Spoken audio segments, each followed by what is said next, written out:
আসসালামু আলাইকুম। আজ 14 জানুয়ারি 2026 বুধবার। শুরু করছি চেঞ্জ টিভি প্রতিদিনের গল্প অনুষ্ঠান। দর্শক, আপনাদের সঙ্গে রয়েছে আমি জহিরুল ইসলাম টুটুল। শুরুতেই সংবাদ শিরোনাম। শেষ মুহূর্তে যেভাবে ভেঙে যাচ্ছে জামায়াত ও ইসলামী আন্দোলনের ঐক্য। নির্বাচন করতে পারছেন না মঞ্জুরুল আহসান মুন্সি, সুবিধাজনক অবস্থানে হাসনাত। গঠিত হচ্ছে শক্তিশালী ইসলামিক নেটো। এবার বিস্তারিত। ত্রয়োদশ জাতীয় সংসদ নির্বাচনের আগে 11 দলীয় জোটের মধ্যে আসন বণ্টন নিয়ে উত্তেজনা বাড়ছে। বিশেষ করে জামায়াত ইসলামীর সঙ্গে চরমোনাই পীর সৈয়দ মোহাম্মদ রেজাউল করিমের ইসলামী আন্দোলন বাংলাদেশ এবং আল্লামা মামুনুল হকের বাংলাদেশ খেলাফত মজলিস জোটে থাকবে কিনা তা নিয়ে অনিশ্চয়তা তৈরি হয়েছে। আসন বণ্টন নিয়ে বিভিন্ন দলের অসন্তোষ ও দাবি দেওয়া এই দ্বিধার মূল কারণ হিসেবে দেখা যাচ্ছে। জামাত সূত্রে জানা গেছে, গত মঙ্গলবার রাজধানীর পুরানা পল্টনের ইসলামী আন্দোলনের কেন্দ্রীয় কার্যালয় থেকে অনেক নেতা রামপুরার একটি মাদ্রাসায় বৈঠকে অংশ নেন। সন্ধ্যায় মাগরিবের নামাজের পর শুরু হয় শুরা কাউন্সিলের বৈঠক। বৈঠকে কেন্দ্র থেকে তৃণমূল নেতারা জামায়াতের সঙ্গে সমঝোতার বিষয়ে নিজেদের অসন্তোষ তুলে ধরেন। রাত 10:15 থেকে শুরু হওয়া বৈঠক শেষ হয় রাত 1টার দিকে। বৈঠকের সময় ভবনের নিচতলায় কয়েকজন নেতাকর্মী নজরদারি করেছেন যাতে বাইরের কেউ বৈঠকে প্রবেশ না করতে পারে। দলীয় সূত্র বলছে, ইসলামী আন্দোলন শুরু থেকেই ওয়ান বক্স নীতিতে কাজ করছে, যেখানে এক আসনে এক প্রার্থী থাকবে। সমঝোতায় বাংলাদেশের খেলাফত মজলিস, বাংলাদেশ খেলাফত আন্দোলন, খেলাফত মজলিস, বাংলাদেশ নিজামে ইসলাম পার্টি এবং জামায়াত অংশ নিয়েছে। তবে জামাত কিছু আসনের বিষয়ে একক সিদ্ধান্ত নিলে অন্যান্য দল অসন্তুষ্ট হয়েছে। বিশেষ করে ইসলামী আন্দোলনের দাবি ছিল শতাধিক আসনে প্রার্থী দেওয়া, কিন্তু জামাত সর্বোচ্চ 40টি আসন দিতে চায়। ইসলামী আন্দোলনের এক নেতা জানিয়েছেন, আসন সমঝোতার চূড়ান্ত সিদ্ধান্ত চরমোনাই পীরের ইচ্ছার উপর নির্ভর করছে। পীর যদি সমঝোতায় না থাকতে চান, তাহলে শুরা বা মজলিসে আমেলার সুপারিশও কার্যকর হবে না। এদিকে মামুনুল হকের বাংলাদেশ খেলাফত মজলিসের একাধিক নেতা জানিয়েছেন, জামায়াতের সঙ্গে বৈঠক হয়েছে, তবে তাদের 25 থেকে 30টি আসনে দাবি পূরণ হবে না। জামায়াত সর্বোচ্চ 20টি আসনে ছাড় দিতে পারে। যদি কাঙ্ক্ষিত আসন না পাওয়া যায়, তারা কিছু আসনে স্বতন্ত্র প্রার্থী রাখার সম্ভাবনা দেখছেন। বুধবার বিকেলে জামায়াত 11 দলীয় আসন সমঝোতার চূড়ান্ত ঘোষণাও স্থগিত করা হয়েছে। দেশ এক গুরুত্বপূর্ণ সন্ধিক্ষণের মধ্য দিয়ে যাচ্ছে উল্লেখ করে জামায়াত ইসলামীর আমির ডাক্তার শফিকুর রহমান দলীয় নেতাকর্মী ও দেশবাসীকে সর্বোচ্চ ধৈর্য ও প্রজ্ঞা প্রদর্শনের আহ্বান জানিয়েছেন। বুধবার বিকেলে নিজের ভেরিফাইড ফেসবুক পেজে এক পোস্টের মাধ্যমে তিনি এই সতর্কবার্তা ও নির্দেশনা প্রদান করেন। জামায়াত আমির তার পোস্টে উল্লেখ করেন যে, অনেক ত্যাগ ও কোরবানির বিনিময়ে জাতি ও সংগঠন আজ একটি গুরুত্বপূর্ণ পর্যায়ে এসে দাঁড়িয়েছে। বর্তমান সময়কে জাতীয় জীবনের জন্য একটি অতি গুরুত্বপূর্ণ বাঁক হিসেবে অভিহিত করে তিনি বলেন, এই সময়ে আবেগের বশবর্তী না হয়ে সবাইকে দায়িত্বশীল আচরণ করতে হবে। বিশেষ করে কোনো ব্যক্তি বা পক্ষের প্রতি বিরূপ আচরণ করা থেকে বিরত থাকার জন্য তিনি তার সহকর্মীদের কঠোর নির্দেশনা দিয়েছেন। ডাক্তার শফিকুর রহমান তার বার্তায় আধ্যাত্মিক ও নৈতিক দিকের ওপর গুরুত্বারোপ করে বলেন, সংগঠনের মূল লক্ষ্য হচ্ছে একমাত্র মহান আল্লাহ তাআলার সন্তুষ্টি অর্জন করা। রাজনৈতিক উত্তাপ বা জোটের টানাপোড়েনের মাঝেও যেন কেউ লক্ষ্যচ্যুত না হয়, সেই বিষয়ে তিনি সতর্ক করেন। তিনি আশা প্রকাশ করেন যে প্রতিটি স্তরের নেতাকর্মী বর্তমান পরিস্থিতির নাজুকতা উপলব্ধি করে পূর্ণ দায়িত্বশীলতার পরিচয় দেবেন। এমন এক সময়ে জামায়াত আমির এই পোস্টটি এলো যখন আসন ভাগাভাগি নিয়ে 11 দলীয় জোটের ভেতরে নানা মতপার্থক্য ও ভাঙনের গুঞ্জন শোনা যাচ্ছে। বিশেষ করে চরমোনাই পীরের দল এবং অন্যান্য শরিকদের সঙ্গে দর কষাকষির কারণে আজ বিকেলের সংবাদ সম্মেলন স্থগিত হওয়ার প্রেক্ষাপটে আমিরের এই ধৈর্য ধারণের বার্তাটি রাজনৈতিকভাবে বেশ তাৎপর্যপূর্ণ বলে মনে করছেন বিশ্লেষকরা। সীমান্তে কিশোরী ফেলানি নির্মম হত্যাকাণ্ড বাংলাদেশের মানুষের স্মৃতিতে আজও গভীর ক্ষত হয়ে আছে। সেই ফেলানির ছোট ভাই আরফান হোসেন এবার দেশের সীমান্ত রক্ষার দায়িত্ব নিতে যোগ দিলেন বর্ডার গার্ড বাংলাদেশ বিজিবিতে।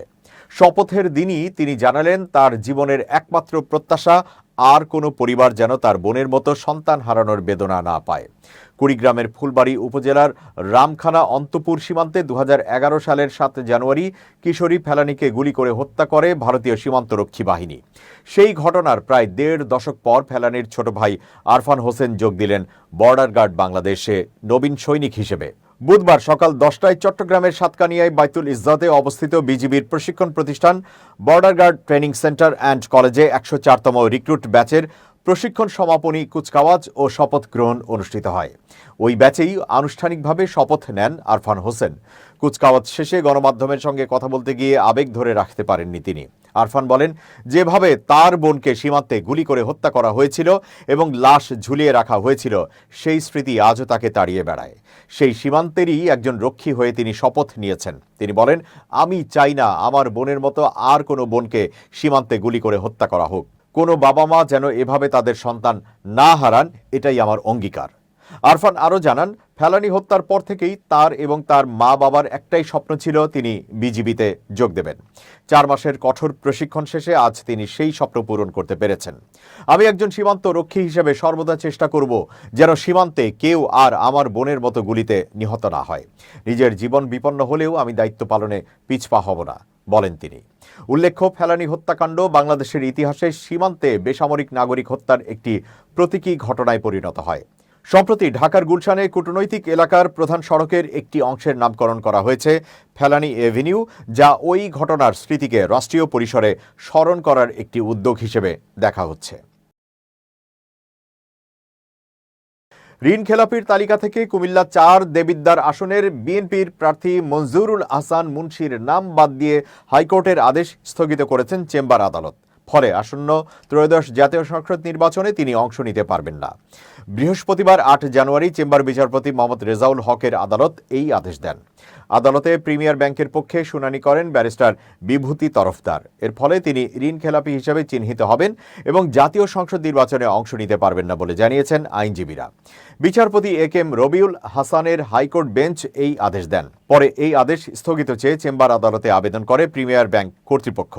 এর আগে ঋণ খেলাপির তালিকায় কুমিল্লা 4 আসনের বিএনপির প্রার্থী মঞ্জুরুল আহসান মুন্সির নাম স্থগিত করেন হাইকোর্ট।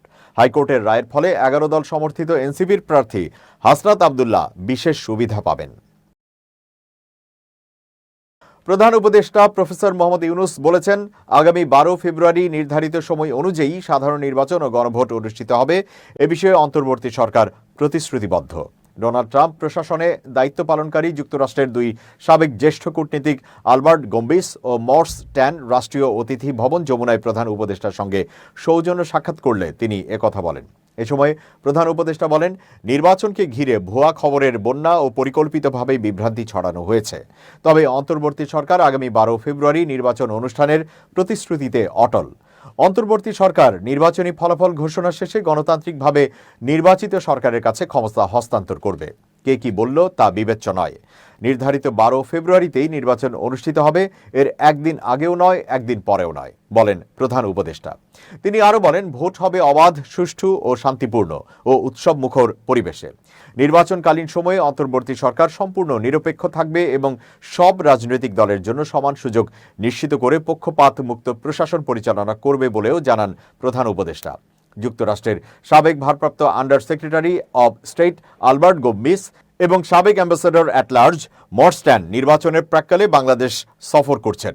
প্রায় 1 ঘণ্টা ব্যাপী বৈঠকে প্রধান উপদেষ্টা ও সফররত কূটনীতিকরা আসন্ন নির্বাচন, জুলাই গণ অভ্যুত্থান এবং এর পরবর্তী পরিস্থিতি, তরুণ আন্দোলনকারীদের উত্থান, জুলাই সনদ ও গণভোট, নির্বাচনকে লক্ষ্য করে ছড়ানো ভুয়া খবর ও মিস ইনফরমেশন, রোহিঙ্গা সংকট এবং জুলাই পরবর্তী বাংলাদেশের প্রেক্ষাপটে ট্রুথ অ্যান্ড রিকনসিলিয়েশন সম্ভাবনা সহ বিভিন্ন গুরুত্বপূর্ণ বিষয় নিয়ে আলোচনা করেন। প্রধান উপদেষ্টা বলেন, অন্তর্বর্তী সরকার গণভোটে হ্যাঁ ভোটের পক্ষে প্রচারণা চালাচ্ছে। জনগণের সম্মতি পেলে জুলাই সনদ গণতান্ত্রিক শাসনের এক নতুন যুগের সূচনা করবে এবং ভবিষ্যতে স্বৈর শাসনের কোনো সুযোগ রাখবে না। প্রফেসর ইউনূস বলেন, তৎকালীন ফ্যাসিস্ট সরকারের সমর্থকেরা নির্বাচনকে ঘিরে বিভ্রান্তি সৃষ্টির উদ্দেশ্যে ভুয়া খবর ও অপতথ্য ছড়াচ্ছে। তবে জনগণ এখন সচেতন, ক্রমেই তারা কৃত্রিম বুদ্ধিমত্তা বা এআই দিয়ে তৈরি ভুয়া ভিডিও শনাক্ত করতে পারছে। সাবেক আন্ডার সেক্রেটারি গম্বিস একমত পোষণ করে বলেন, ভুয়া খবর বিশ্বজুড়ে গণতন্ত্রের প্রধান শত্রুদের একটি হুমকি হিসেবে আবির্ভূত হয়েছে। এই হুমকি মোকাবেলায় আরও জোরালো প্রচেষ্টার প্রয়োজন রয়েছে বলেও তিনি জানান। সৌদি আরব ও পাকিস্তানের মধ্যে গড়ে ওঠা একটি নতুন নিরাপত্তা কাঠামোয় যুক্ত হতে তুরস্কের সঙ্গে আলোচনা চলছে। প্রস্তাবিত এই নিরাপত্তা চুক্তির কাঠামো অনেকটাই নেটোর সমষ্টিগত প্রতিরক্ষা নীতির আদলে, যেখানে বলা হয়েছে এক সদস্য রাষ্ট্রের বিরুদ্ধে যে কোনো আগ্রাসনকে সব সদস্যের বিরুদ্ধে হামলা হিসেবে বিবেচনা করা হবে। বিষয়টি নেটোর বিখ্যাত আর্টিকেল 5-এর সঙ্গে তুলনীয় বলে এক প্রতিবেদনে উল্লেখ করেছে বার্তা সংস্থা ব্লুমবার্গ। প্রথমে রিয়াদ ও ইসলামাবাদের মধ্যে সীমাবদ্ধ থাকা এই চুক্তি এখন উল্লেখযোগ্য অগ্রগতি নিয়ে আঙ্কারার দিকে এগিয়েছে। সম্ভাব্য দায়িত্ব বন্টনের কাঠামো অনুযায়ী সৌদি আরব অর্থনৈতিক সহায়তা দেবে। পাকিস্তান যুক্ত করবে তাদের পারমাণবিক প্রতিরোধ ক্ষমতা, ব্যালিস্টিক ক্ষেপণাস্ত্র সক্ষমতা ও জনবল, আর তুরস্ক দেবে সামরিক দক্ষতা ও নিজস্ব প্রতিরক্ষা শিল্পের সক্ষমতা। আঙ্কারা ভিত্তিক থিঙ্ক ট্যাঙ্ক টেপাভের কৌশলবিদ নিহাত আলী ওজচান এই তথ্য জানিয়েছেন। ওজচান বলেন, যুক্তরাষ্ট্র যখন ক্রমশ নিজের স্বার্থ এবং ইসরায়েলের নিরাপত্তাকে অগ্রাধিকার দিচ্ছে, তখন আঞ্চলিক সংঘাতের পরিবর্তিত বাস্তবতা ও তার প্রভাব দেশগুলোকে নতুনভাবে বন্ধু ও প্রতিপক্ষ চিহ্নিত করার জন্য ভিন্নধর্মী নিরাপত্তা ব্যবস্থার দিকে ঠেলে দিচ্ছে। বিষয়টির সঙ্গে পরিচিত সূত্রগুলো বলেছে, তুরস্ক, সৌদি আরব ও পাকিস্তানের কৌশলগত স্বার্থ দক্ষিণ এশিয়া, মধ্যপ্রাচ্য ও আফ্রিকার কিছু অঞ্চলে ক্রমেই কাছাকাছি আসছে। এ কারণে একটি বিস্তৃত নিরাপত্তা জোট গঠনকে স্বাভাবিক ও যৌক্তিক পদক্ষেপ হিসেবে দেখা হচ্ছে। ইতোমধ্যে 3 দেশ ঘনিষ্ঠ সমন্বয়ের পথেও এগোচ্ছে। তুরস্কের প্রতিরক্ষা মন্ত্রণালয়ের তথ্য মতে, চলতি সপ্তাহে আঙ্কারায় তুরস্ক, সৌদি আরব ও পাকিস্তানের মধ্যে প্রথমবারের মতো একটি যৌথ নৌবাহিনী বৈঠক অনুষ্ঠিত হয়েছে। এই সম্ভাব্য জোটের গুরুত্ব আরও বেড়ে যায় এই কারণে যে তুরস্ক কেবল আরেকটি আঞ্চলিক শক্তি নয়, দেশটি দীর্ঘদিন ধরে যুক্তরাষ্ট্র নেতৃত্বাধীন নেটো জোটের সদস্য এবং যুক্তরাষ্ট্রের পর নেটোর মধ্যে দ্বিতীয় বৃহত্তম সামরিক বাহিনীর অধিকারী। সৌদি আরব ও তুরস্কের মধ্যে ইরানকে ঘিরে কিছু অভিন্ন উদ্বেগ রয়েছে, যদিও দুই দেশই সামরিক সংঘাতের বদলে তেহরানের সঙ্গে সম্পৃক্ততা ও কূটনৈতিক যোগাযোগকে বেশি গুরুত্ব দেয়। একই সঙ্গে তারা একটি স্থিতিশীল সুন্নি নেতৃত্বাধীন সিরিয়ার পক্ষে এবং ফিলিস্তিনি রাষ্ট্র প্রতিষ্ঠার দাবিতে একমত। অন্যদিকে পাকিস্তানের সঙ্গে তুরস্কের প্রতিরক্ষা সম্পর্ক বহুদিনের। তুরস্ক ইতিমধ্যে পাকিস্তানি নৌবাহিনীর জন্য করভেট যুদ্ধজাহাজ নির্মাণ করছে, পাকিস্তানের F-16 যুদ্ধবিমান বহর আধুনিকায়ন করেছে এবং সৌদি আরব ও পাকিস্তান উভয় দেশের সঙ্গে ড্রোন প্রযুক্তি ভাগাভাগি করেছে। এর পাশাপাশি তুরস্ক তাদের 5ম প্রজন্মের যুদ্ধবিমান কান প্রকল্পে সৌদি আরব ও পাকিস্তানকে অংশগ্রহণের আমন্ত্রণ জানিয়েছে বলেও আগে জানিয়েছিল ব্লুমবার্গ। এই ত্রিপক্ষীয় প্রতিরক্ষা আলোচনা এমন এক সময় সামনে এসেছে যখন ভারত ও পাকিস্তানের মধ্যে একটি সাম্প্রতিক যুদ্ধবিরতি কার্যকর হয়েছে। মে মাসে 4 দিনব্যাপী সামরিক উত্তেজনার পর এই যুদ্ধবিরতি কার্যকর হয়। 2025 সালের মে মাসে সংঘটিত ওই সংঘাত অপারেশন সিঁদুর নামে পরিচিত, যেখানে তুরস্ক প্রকাশ্যভাবেই পাকিস্তানের পক্ষে অবস্থান নিয়েছিল বলে প্রতিবেদনে উল্লেখ করা হয়েছে। এবার খুব জরুরি 1 মিনিট জানাচ্ছেন ইউনেস্কো ক্লাব পুরস্কার বিজয়ী সাংবাদিক আমিরুল মোমিনীর মালিক। খুব জরুরি 1 মিনিটে প্রত্যেককে আমন্ত্রণ। প্রিয় বন্ধুরা, আজ আমি এমন একটা কৌশলের কথা আপনাদেরকে বলবো যে কৌশলের কারণে আপনি অনেকের মন জয় করতে পারবেন। একটা মাত্র কৌশল, সেটা হচ্ছে শুদ্ধ সুন্দর ভাষায় আপনি আপনার কথাগুলো বলতে শিখুন। আপনি যদি শুদ্ধ উচ্চারণে, সুন্দর শব্দচয়ন এবং বাক্য প্রয়োগে কথা তৈরি করতে পারেন, তাহলে মুগ্ধ হয়ে মানুষ আপনার কথার প্রেমে পড়বে। আপনি আপনার কথা দিয়ে যে কোনো বিষয়ে মানুষকে, তার হৃদয়কে জয় করতে পারবেন। সুতরাং আসুন আজ থেকে নেমে পড়ি, সুন্দরভাবে শব্দ চয়ন করে, সুন্দর উচ্চারণে আমরা কথা বলবো, নিজের অনুভূতি ব্যক্ত করব, প্রয়োজনীয় শব্দ প্রয়োগ করে অন্যকে আকৃষ্ট করব। এই শব্দ দিয়েই পৃথিবীকে জয় করা যায়। কথা হচ্ছে পৃথিবীকে জয় করার অন্যতম একটা বড় মাধ্যম। এই পৃথিবীতে যত কিছু বিক্রি হয় তার মধ্যে সবচেয়ে বেশি বিক্রি হয় কথা। সুতরাং আসুন কথাকে সুন্দর শুদ্ধ করি। ভালো থাকবেন, শুভেচ্ছা নিরন্তর। এবার দেশের বাইরের খবর। যুক্তরাষ্ট্রের প্রেসিডেন্ট ডোনাল্ড ট্রাম্পের ইরানের সঙ্গে ব্যবসা করা যে কোনো দেশের উপর 25% শুল্ক আরোপের পরিকল্পনা পশ্চিমা দেশগুলোর কালোবাজি এবং তাদের উপর চাপ প্রয়োগের চেষ্টা হিসেবে প্রত্যাখ্যান করেছে রাশিয়া।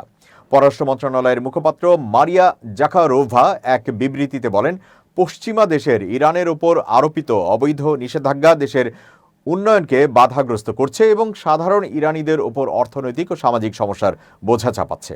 জাখারোভা বলেন, ইরানের বিরুদ্ধে শত্রুতাপূর্ণ বাহ্যিক শক্তি সামাজিক উত্তেজনা কাজে লাগিয়ে ইরানকে অস্থিতিশীল এবং ধ্বংস করার চেষ্টা করছে। কুখ্যাত কালার রেভলিউশন পদ্ধতি ব্যবহার করা হচ্ছে, এ খবর দিয়েছে অনলাইন আনাদুলু এজেন্সি। তিনি আরও বলেন, ইরানের অভ্যন্তরীণ রাজনৈতিক প্রক্রিয়ায় এই ধরনের বাহ্যিক হস্তক্ষেপ অগ্রহণযোগ্য। ইরানি সরকার সমাজের সঙ্গে গঠনমূলক সংলাপে বাধ্য এবং শত্রুতাপূর্ণ পশ্চিমানীদের নেতিবাচক অর্থনৈতিক ও সামাজিক প্রভাব নিরসনের কার্যকর উপায় খুঁজছে। মারিয়া জাখারোভা যুক্তরাষ্ট্রের নতুন সামরিক হামলার হুমকিকেও সম্পূর্ণ অগ্রহণযোগ্য বলে বর্ণনা করেন। তিনি সতর্ক করে বলেন, এমন পদক্ষেপের ফলে মধ্যপ্রাচ্য ও আন্তর্জাতিক নিরাপত্তার উপর ভয়াবহ প্রভাব পড়তে পারে। তিনি বলেন, ইরানের বৈদেশিক অংশীদারদের উপর উচ্চ শুল্ক চাপিয়ে কালোবাজি করার যে সাহসী চেষ্টা করা হচ্ছে, আমরা তাও দৃঢ়ভাবে প্রত্যাখ্যান করি। সোমবার ট্রাম্প তার সোশ্যাল মিডিয়া প্ল্যাটফর্ম ট্রুথ সোশ্যালে লিখেছেন, কোনো দেশ ইরানের সঙ্গে ব্যবসা করলেই তাদের বিরুদ্ধে 25% শুল্ক আরোপ করা হবে। ইরানে গত মাস থেকে বৃহৎ বিক্ষোভ চলছে, যা দেশটির অর্থনৈতিক অবনতির কারণে এবং রিয়ালের ঐতিহাসিক অবমূল্যায়নের পরিপ্রেক্ষিতে শুরু হয়েছে। ইরানি কর্তৃপক্ষ যুক্তরাষ্ট্র ও ইসরায়েলকে সশস্ত্র বিশৃঙ্খলাকারী সমর্থন দেওয়ার অভিযোগ করেছে।